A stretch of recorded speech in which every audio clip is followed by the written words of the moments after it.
অনেক বক্তব্য উঠে এসেছে।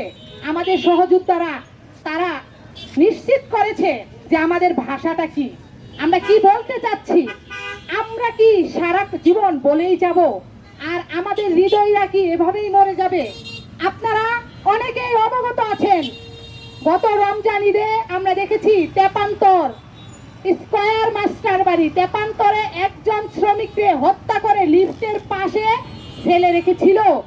2 দিন পরে সেটার খবর পেয়েছে, লাশ পেয়েছে।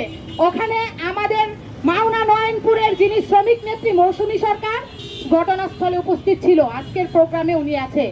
আমরা বারবার চেষ্টা করেছি জানার জন্য, কিন্তু ওইখানে আর্মি সহ পুলিশ প্রশাসন, শিল্প পুলিশ, মেট্রো পুলিশ, জেলা পুলিশ তারা এমন পরিস্থিতি তৈরি করেছিল যে আমরা সত্য ঘটনাটা জানার কোনো সুযোগই পাই নাই। তারপরে আমরা কি দেখলাম, বনুয়া নয়নপুরের ডিবিএল এর একজন ইনপুটম্যান জাকির নাটক সাজিয়েছে, শ্রমিক আত্মহত্যা করেছে, সিসি ক্যামেরার ফুটেজ ধরেছে। ওইখানে কোন সংগঠনকে তারা কথা বলার সুযোগ দেয় নাই। 144 ধারা জারি করেছে।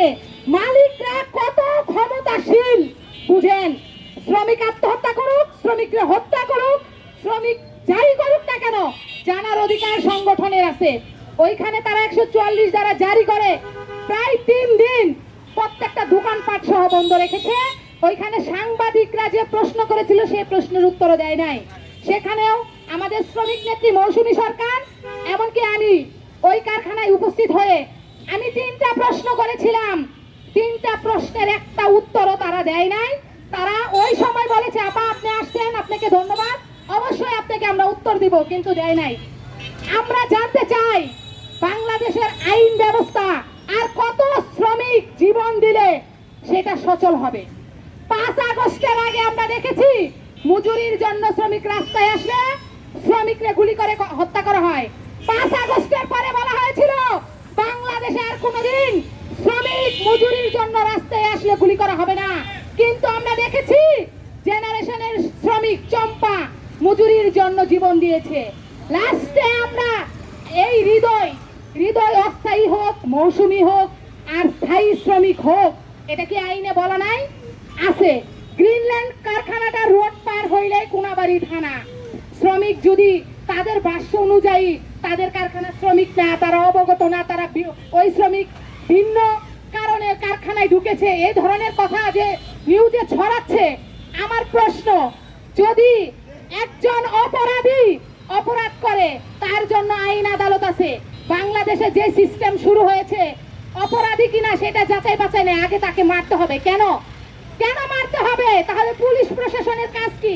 তাহলে ভেঙে দেন কোর্ট কাছারি, আইন আদালত, যার যার বিচার শেষে করবে, তাহলে সবাই আইন হাতে তুলে নিবে। আমরা তাহলে চাই না এই প্রশাসনের বিচার ব্যবস্থাপনা। আমরা চাই আর কোন শ্রমিক, আর কোন হৃদয় এদেশে জীবন দিবে না। এদেশে জীবন দিতে দিতে আজকে 24 পর্যন্ত এসে ঠেকেছে। আপনারা সব সময় বলেন ছাত্র জনতার গণঅভ্যুত্থান, আমি তীব্র নিন্দা ও প্রতিবাদ জানাই। ছাত্র জনতা এবং শ্রমিক, আমাদের শ্রমিকরা জীবন দিয়েছে 24-এর গণঅভ্যুত্থানে, যদি আপনারা কথা বলেন, কিন্তু সব জায়গা থেকে আমাদের শ্রমিকদেরকে আপনারা কৌশলে সরিয়ে দিচ্ছেন। এই দেশের উন্নয়নের বুলি যারাই বলুক না কেন, সেটা গণভবন হোক, হাওয়া ভবন হোক, যমুনা ভবন হোক, কোন ভবনে আমাদের শ্রমিক বান্ধব কেউ এখানে আজ পর্যন্ত আসেনি। আমরা চাই এই হৃদয় হত্যার প্রধান আসামি এই মালিক হতে হবে। আমরা ইতিপূর্বে দেখেছি শ্রমিক নেতা হত্যা করা হয়, সে তার প্রধান আসামি হয় শ্রমিক নেতা। শ্রমিক হত্যা হয়, সেই সময় দেখা যাচ্ছে মামলা হইলে প্রধান আসামি হয় শ্রমিক। তীব্র নিন্দা ও প্রতিবাদ জানাই। অবশ্যই মালিক জড়িত। মালিকের ইন্ধন ছাড়া আমরা ভিডিও ফুটেজে দেখেছি, রাতের 2টা বাজে একটা কারখানাতে লুঙ্গি পরা খালি গায়ে ওই লোককে, সেটাকে চিহ্নিত করে প্রকাশে আনতে হবে। কারণ কোন কারখানাতে লুঙ্গি পরে কোন শ্রমিক কাজে যায় না। গেটের ভিতরে যদি ঢুকতে হয়, সিকিউরিটি জিজ্ঞাসা করে, ওইখানে 3-4 জন সিকিউরিটি উপস্থিত থাকে। তো লুঙ্গি পরা খালি গায়ে এই লোককে, সেটা আমাদের সামনে প্রকাশ করতে হবে। উনি কেন রাত 2টা বাজে ওই কারখানার ভিতরে গিয়েছিল? আমরা দেখেছিলাম হৃদয়কে কিভাবে দড়ি দিয়ে টেনে টেনে আনতেছিল, কিভাবে তার পিছনে হাত বেঁধে নির্মম নির্যাতন করেছে। যতক্ষণ পর্যন্ত হৃদয়ের দেহে প্রাণ ছিল ততক্ষণ পর্যন্ত তারা নির্যাতন চালিয়ে গেছে। একটা ছোট বিষয়, যদি কোনো শ্রমিকের সমস্যা সমাধান করার জন্য সংগঠন গেটে যায়, ভিজিটিং কার্ড নিয়ে উপরে ফোন দেয় যে উনি আসছে, ওনাকে কি ভিতরে যাইতে দেওয়া হবে কিনা। তাহলে আমার কথা হচ্ছে, এখানে কি মালিককে অবগত করে নাই যে এরকম একটা ঘটনা ঘটেছে? তাহলে মালিকের কি ভূমিকা ছিল? আপনারা